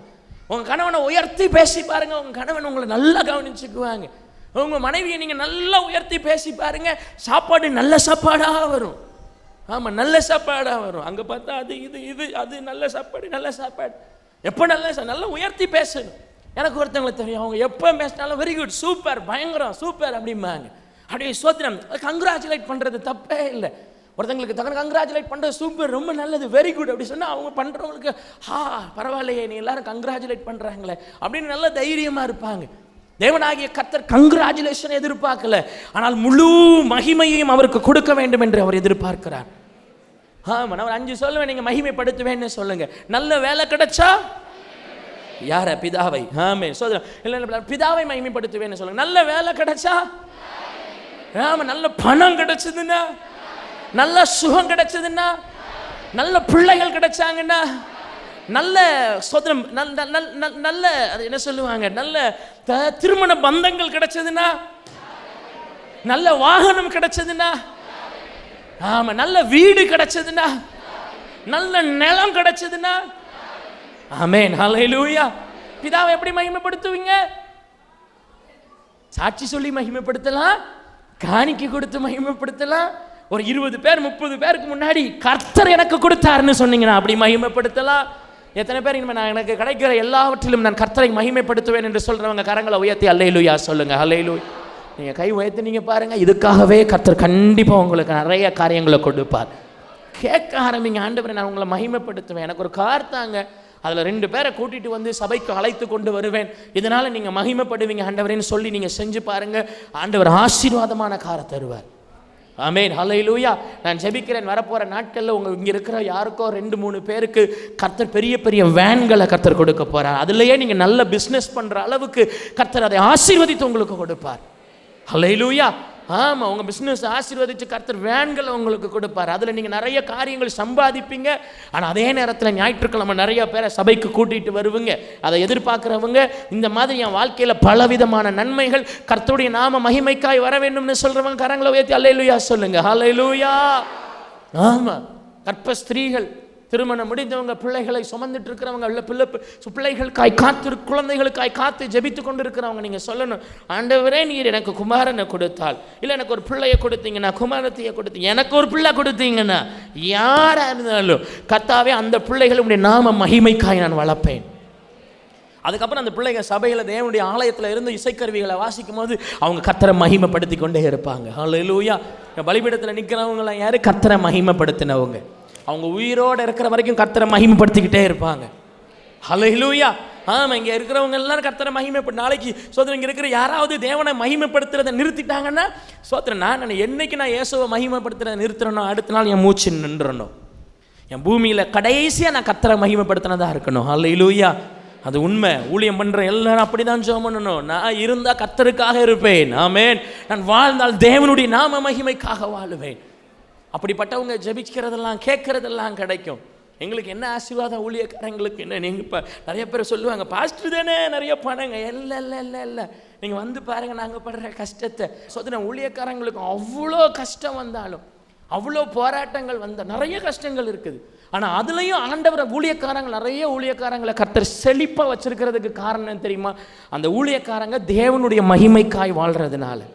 உண்மை அது, சீரியஸாக. அதனால் ஊழியக்காரங்களை பற்றி பொறாமப்படாதீங்க. ஊழியக்காரங்களை பற்றி அப்படி இப்படி ஆளாம் யோசிக்காதீங்க. எந்த மனுஷன் தேவனை மகிமைப்படுத்துகிறானோ, யார் தேவனை மகிமைப்படுத்துகிறார்களோ அவர்களை பரலோகம் மகிமைப்படுத்தும். ஹல்லேலூயா. ஒருவன் எனக்கு ஊழியம் செய்தால் பிதாவானவர் அவனை கனப்படுத்துவார். நீங்கள் நல்லா இருக்கணும்னு நினைக்கிறீங்களா? இயேசுக்கு ஊழியம் செய்யுங்க. ஹல்லேலூயா. ஊழியர் சொன்ன, ஆமாம் என் வீட்டை நான் வந்து ஸ்தோத்திரம் தீர்க்க தரிசன வீடா அப்படி வெளியே ஒரு போர்டு போட்டு வரம் பெற்ற தீர்க்க தரிசி அப்படின்னு போட்டுருவாங்க. இந்த சும்மா தீர்க்க தரிசி ஆகாதீங்க. நிறைய பேருக்கு ஜாலியாக இருக்குது. என்ன சொல்கிறதுக்கு, நான் ஒரு தீர்க்க தரிசி, நான் ஒரு ப்ராஃபட்டஸ், நான் ஒரு ப்ராஃபெட். ஆனால் இன்னொன்று சொல்கிறேன், நம்ம எல்லாருமே தீர்க்க தரிசிகள். ஆமென். யாருக்கு தீர்க்க தரிசினா, உங்கள் குடும்பத்துக்கு நீங்கள் தீர்க்க தரிசி. ஏன்னா பக்கத்தில் பார்த்து சொல்லுங்கள், உங்கள் குடும்பத்துக்கு நீ தீர்க்க தரிசி. வாலிபர்கள் சொல்லணும், உங்கள் அம்மா அப்பா உனக்கு தீர்க்க தரிசின்னு சொல்லுங்கள். ஆமாம், மற்றவங்களாம் நீங்கள் உங்கள் குடும்பத்துக்கு தீர்க்க தரிசி. ஆனால் நீங்கள் குடும்பத்துக்கு தீர்க்க தரிசி ஆண்டவர் வச்சிருக்கும் போது இன்னொரு குடும்பத்துக்கு தீர்க்க தரிசனம் சொல்ல போனீங்கன்னா அந்த வீட்டில் இருக்கிற சாபம் பியாயி எல்லாம் நம்மளை தாக்கும். அது நமக்கு தேவையில்லை. எல்லாரும் சொல்லுங்க, அது யாருக்கும் வேணுமா? ரிஸ்க் எடுத்து பார்க்குறீங்களா? வேண்டாம், அதை கர்த்தர் பார்த்துக்குவார். ஹல்லேலூயா. ஆமாம், நான் தீர்க்க தரிசி. நான் யாருக்கு தீர்க்க தரிசி? அங்கே இருக்கிற அங்கே யாருக்கோ இல்லை, அந்த ரிஸ்க் எனக்கு வேண்டாம். அந்த சபையில் இருக்கிறவர்களுக்கு நான் தீர்க்க தரிசி. ஆமே, உங்களை கர்த்தர் என் பொறுப்பில் கொடுத்துக்கிறார். உங்களை குறித்து கர்த்தர் எனக்கு வார்த்தைகளை கொடுப்பார். திடீர்னு வேலை உள்ள யாருக்காச்சும் அவங்கள குறித்து எனக்கு அக்கறை இருந்தால் கர்த்தர் எனக்கு வாக்குத்தத்தம் கொடுப்பார். ஹல்லேலூயா. எலியாவாக இருந்தாலும் எலிசாவாக இருந்தாலும் அவர்களுக்கு யார் மேலே அக்கறை இருந்துச்சோ அவர்களை குறித்து தான் கர்த்தர் தீர்க்க தரிசனம் சொன்னார். அதனால் சும்மா தீர்க்க தரிசனம் எங்கேயும் போயிட்டு தலையை கொடுக்காதீங்க. சோத்திரம் முடி விழுந்துட போகுது. சோத்திரம். சரி, இதெல்லாம் இப்படி இருக்கும் பொழுது ஒரு சில காரியங்கள் நம் கர்த்தரிடத்தில் கேட்டால் அது நடக்காது. அது என்ன, எப்படிப்பட்ட காரியங்கள்? எல்லாரும் உங்கள் வேத புஸ்தகத்தை எடுத்துக்கொள்ளுங்க. உங்கள் வேத புஸ்தகத்திலே யாக்கோபு 4வது அதிகாரம் 3வது வசனத்தை நாம் எடுத்துக்கொள்ளலாம். வேத புஸ்தகத்தில் புதிய ஏற்பாட்டில் 3:15 315 பேஜ் நம்பர், சாப்டர் 4 verse 3 வாசிங்க. நீங்கள் எல்லாம் புரிஞ்சு வாசிக்கணும். வாசிச்சதுக்கப்புறம் நம்ம ஜெபிச்சிடலாம். அதை நான் சொல்ல போகிறதில்லை. நீங்கள் விண்ணப்பம் பண்ணியும் உங்கள் இச்சைகளை நிறைவேற்றும்படி செலவழிக்க வேண்டும் என்று தகாத விதமாய் விண்ணப்பம் பண்ணுகிறபடியினால் பெற்றுக்கொள்ளாமல் இருக்கிறீர்கள். புரிஞ்சுதா? ஆமென். நீங்கள் ஒன்று ஆண்டவர்கிட்ட விண்ணப்பம் பண்ணுறீங்க, ஆனால் அந்த விண்ணப்பங்கள் ஸ்தோத்திரம் நீங்கள் உங்கள் இச்சைகளுக்கு ஏதோ ஒரு இச்சை, ஐயோ நான் பணக்காரன் ஆகணும், அதை மாதிரி ஆகணும், அந்த கிடைச்சா அவன் தான் கிடைக்கணும், கிடைச்சா அவர் தான் கிடைக்கணும், கிடைச்சா அந்த நன்மை தான் கிடைக்கணும், அவ்வளோ ரூபா கிடைக்கும். இச்சைகளை நிறைவேற்றும்படியாக தேவ சித்தம் இல்லாமல், கர்த்தருக்கு மகிமை கிடைக்காம, தேவனுடைய விருப்பம் இருக்குதான்னு எதுவும் பார்க்காம, கர்த்தருடைய நாமத்தை உபயோகிக்காம இச்சையின்படி நீங்கள் எதையாவது விண்ணப்பம் பண்ணீங்கன்னா அது கிடைக்காது. எல்லாரும் சத்தமாக சொல்லுங்கள், அது ஆமாம். இச்சையின்படி எதெல்லாம் கேட்கலாம், எதெல்லாம் விண்ணப்பம் பண்ணலாம். இச்சையின்படி பொதுவாக என்ன விண்ணப்பம் பண்ணுவோம்? ஒரு சிலத்தில் படிப்பு, சின்னதுலேருந்து ஆரம்பிக்கிறேன். பிள்ளைகள், இப்போ நமக்கு இந்த பிள்ளை தான் வேணும், ஏன் இந்த பிள்ளை இருந்தால் தான் நம்ம இந்த பிள்ளையை வச்சு நிறைய டௌரி வாங்க முடியும், கவனிச்சுக்கோங்க. அந்த மாதிரி ஆரம்பிக்கிறதெல்லாம் சுய இச்சைகள், அதெல்லாம் மாம்சம், அது கர்த்தர் கொடுக்க மாட்டார். அந்த படிப்பு, இந்த வேலை, அந்த பொண்ணு, அந்த மாப்பிள்ளை, அந்த இடம், அந்த உயர்வு, அந்த பொசிஷன், எனக்கு அந்த மேன்மை, இச்சைகளின்படி எதை கேட்டாலும் ஆண்டவர் கொடுக்கவே மாட்டார். ஆமென். நான் என் இச்சைகளின்படி நம்ம கேட்க மாட்டேன், ஆண்டவர் சித்தத்தை தான் கேட்பேன்னு சொல்கிறவங்க கரங்களை உயர்த்தி அல்லேலூயா சொல்லுங்க. ஹல்லேலூயா. நீங்கள் நல்லா பார்த்தீங்கன்னா, கேளுங்கள் கொடுக்கப்படும். இந்த விஷயங்கள் எல்லாமே நான் ஒரு 5 காரியம் சொன்னேன். எதெல்லாம் சொன்னேன்? 1 யோவான், 2வது யோவான் சொன்னேன், 3வது யாக்கோபு சொன்னேன், 4வது யோவான், 5வது இப்போ கடைசி ஏன் கிடைக்கிறது இல்லைன்னு எதுலேருந்து சொன்னேன்? யாக்கோபு. இந்த 6 காரியங்களும் 2 பேர் தான் சொல்லியிருக்கிறாங்க. அந்த 2 பேருமே இயேசுவுக்கு ரொம்ப க்ளோஸாக இருந்தவங்க. ஒருவன் இயேசுவின் மார்பிலை சாய்ந்திருந்தவன், இன்னொரு யாக்கோபு இயேசு கிறிஸ்துடைய சொந்த சகோதரன். இவ்வளோ க்ளோஸாக இருக்கிறவங்களுக்கு நல்லா ஒன்று தெரிஞ்சிருந்தது. என்ன? இயேசுட்ட நான் எதை கேட்டாலும் அதை எனக்கு தருவார். ஹல்லேலூயா. நீங்களா இயேசுட்ட க்ளோஸாக இருக்கிறீங்களா? நீங்களா தேவனாகிய கர்த்தரிடத்தில் நான் நெருங்கி இருக்கிறேன் என்று சொல்கிறவங்க, நீங்கள் இங்கே வந்திருக்கிறதே அந்த நெருக்கத்திற்கு ஏற்றவை தான். ஹல்லேலூயா. நெருங்கி இருக்கிறவர்கள் செய்கிறதையெல்லாம் வாய்க்க செய்வார் கர்த்தர். ஹல்லேலூயா. இதே நான் உங்களுக்கு சொல்கிறேன், உங்கள் வாழ்க்கையில் என்ன நடக்கணுமா, தேவ சித்தத்தின் படி தான் நடக்கணும்னு செய்யுங்க, கர்த்தர் அதை வாய்க்க பண்ணுவார். துளிர்க்கும், எல்லாரும் சொல்லுங்க, நிலைத்திருக்கும் சொல்லுங்க. ஆமாம். கைவிடப்படுவதில்லை சொல்லுங்க, வாடி போவதில்லை, ஏமாற்றப்படுவதில்லை. என் வாயில நான் சொல்றதெல்லாம் நடக்கும் சொல்லுங்க. ஆமென். ஹல்லேலூயா. எல்லாரும் தேவனுடைய சமூகத்தில் எழும்பி நின்று இந்த வார்த்தைகளை நீங்கள் உங்களுக்கு சொந்தமாக்கி கொள்ள விரும்புனீங்கன்னா எல்லாரும் கரங்களை தட்டி கர்த்தருக்கு மகிமை செலுத்தி, அவர் சொன்னபடி நான் செய்வேன், கேளுங்கள், உடைய சந்தோஷம் நிறைவா இருக்க பெற்றுக்கொள்வீர்கள் என்று தேவன் சொன்னபடி நான் அவருடைய சித்தத்தின்படி கேட்பேன். எல்லாரும் சொல்லுங்க, நான் அவருடைய சித்தத்தின்படி கேட்பேன். அவருடைய சித்தத்தின்படியே நான் கேட்பேன். ஹல்லேலூயா. அவருடைய வார்த்தையில் நான் நிலைத்திருப்பேன். சந்தேகப்படாம கேட்பேன். இயேசுவின் நாமத்தை கொண்டு கேட்பேன். தேவனுடைய நாமம் மகிமைப்பட கேட்பேன். எதை செய்தாலும் எல்லாவற்றிலும் தேவனுடைய மகிமைக்கென்றே செய்யுங்கள்.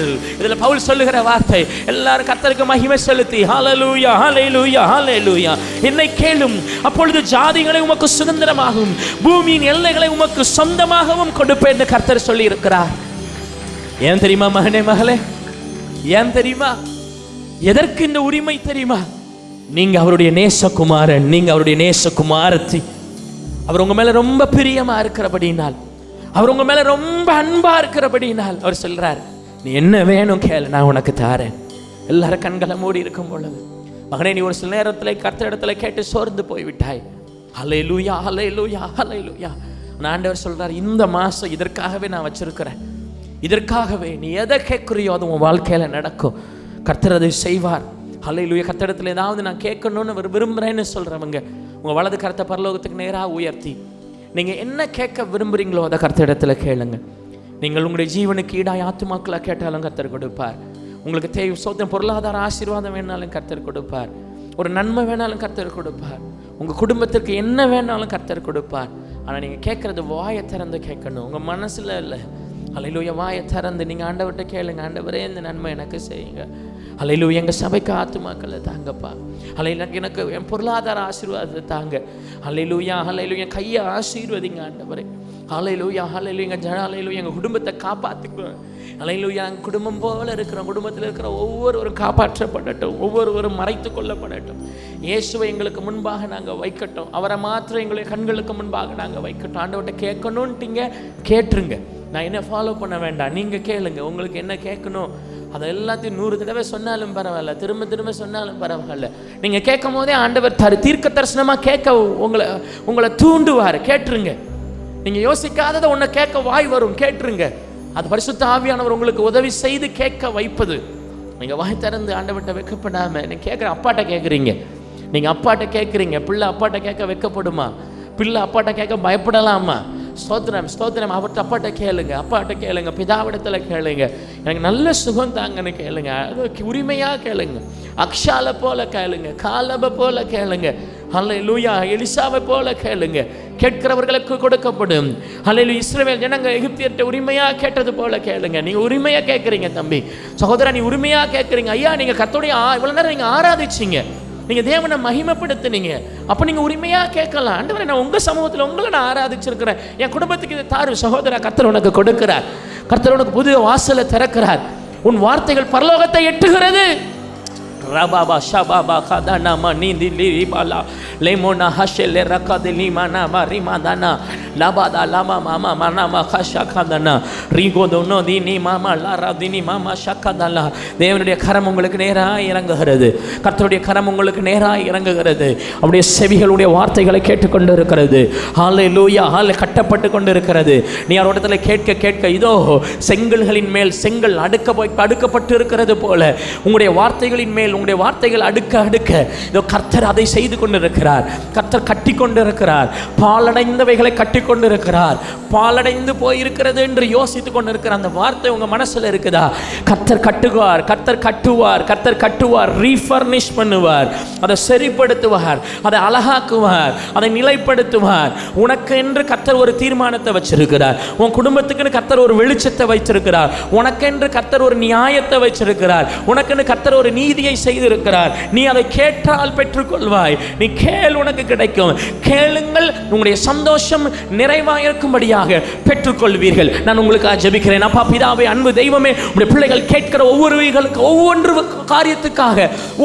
காரியத்திற்காக நாங்கள் ஜெபிக்கிறோம். ஆண்டவரே, நீ அவர்களுக்கு ஆம் என்றும் ஆமேன் என்றும் பதிலளிப்பீராக. நாங்கள் மனிதனிடத்தில் கேட்கல, நாங்கள் ஹல்லேலூயா உலகத்தினிடத்தில் கேட்கல. எங்களை உண்டாக்கின எங்களுடைய தேவனாகிய கர்த்தர், எங்களுடைய தகப்பன், எங்கள் பரம பிதாவிடத்தில் நாங்கள் கேட்கிறோம். பிள்ளைகள் எதெல்லாம் நீ நாமத்தில் கேட்டார்களோ அது எல்லாவற்றையும் நீர் அவர்களுக்கு செய்தருளுவீராக என்று நாங்கள் ஜெபிக்கிறோம். குடும்பங்களை ஆசீர்வதிங்க, பிள்ளைகளை ஆசீர்வதிங்க, வாலிபர்களை ஆசீர்வதிங்க, குழந்தைகளை ஆசீர்வதிங்க. இளம் தம்பதியினரை சுற்றிலும் வெத்த வேலி அடைத்து பாதுகாத்துக் கொள்வீராக. ஞானமும் புத்தி புத்தியும் அறிவும் உம்முடைய பிள்ளைகளுக்குள்ளாய் பெருகுவதாக என்று நாங்கள் ஜெபிக்கிறோம். ஹல்லேலூயா ஹல்லேலூயா ஹல்லேலூயா ஹல்லேலூயா ஹல்லேலூயா. கிளவர்னஸை கொடுங்கப்பா, விஸ்டமை கொடுங்கப்பா, நல்ல ஹெல்த்தை கொடுங்க ஆண்டவரே. ஹல்லேலூயா. பலனை கொடுப்பீராக என்று நாங்கள் ஜெபிக்கிறோம். போக்கிலும் வரத்திலும் நம்முடைய பிள்ளைகளை பாதுகாத்துக் கொள்வீராக. எத்தீங்கும் அணுகாமல் பாதுகாத்துக் கொள்ளுங்க. எலும்புகளிலே பலன் கொடுப்பீராக. என்னோட சபைக்கு போக முடியல ஏங்கி கொண்டிருக்கிறவர்கள் யாராக இருந்தாலும் அவர்களை கர்த்தருடைய ஆலயத்தில் நீர் நாட்டுவீராக என்று நான் ஜெபிக்கிறேன். இரத்த கோட்டைக்குள்ள மூடி மறைத்துக் கொள்ளுங்க. ஒவ்வொரு குடும்பங்களையும் ஆசீர்வதிப்பீராக, நீர் பலப்படுத்துவீராக. கர்த்தர் எங்களை நல்லா வச்சிருக்கிறார் சாட்சி சொல்லுகிற அளவுக்கு கர்த்தர் ஒவ்வொருடைய வாழ்க்கையும் ஆசீர்வதிப்பீராக. பொய்யும் அநீதியும் மாய்மாலமும் பித்தலாட்டமும் உம்முடைய ஜனங்களுக்குள்ள கொஞ்சம் கூட இல்லாதபடிக்கு நீர் பரிசுத்தப்படுத்தி ஆசீர்வதிப்பீராக. பொய்யனுக்கு இந்த சபையில் இடம் இருக்கக்கூடாது. ஹல்லேலூயா. பரியாசக்காரங்கள் எங்கள் மத்தியில் இடம் இல்லாதபடிக்கு, அசுத்தம் செய்கிறவர்களுக்கு உம்முடைய ஜனங்கள் மத்தியில் இடமில்லாத செய்தருளுவீராக என்று நாங்கள் ஜெபிக்கிறோம். நீர் எங்களுடைய வாழ்க்கையில மகிமைப்படுவீராக. எங்கள் வாழ்க்கையில நீர் மகிமைப்படுவீராக என்று நாங்கள் ஜெபிக்கிறோம். நீரே காத்து வழி நடத்தும். மீட்பர் இயேசு கிறிஸ்துவின் நாமத்தில் ஜெபிக்கிறோம் நல்ல பிதாவே. ஆமென் ஆமென். எல்லாரும் கரங்களை தட்டி கர்த்தருக்கு மகிமை செலுத்துவோம். ஹல்லேலூயா ஹல்லேலூயா.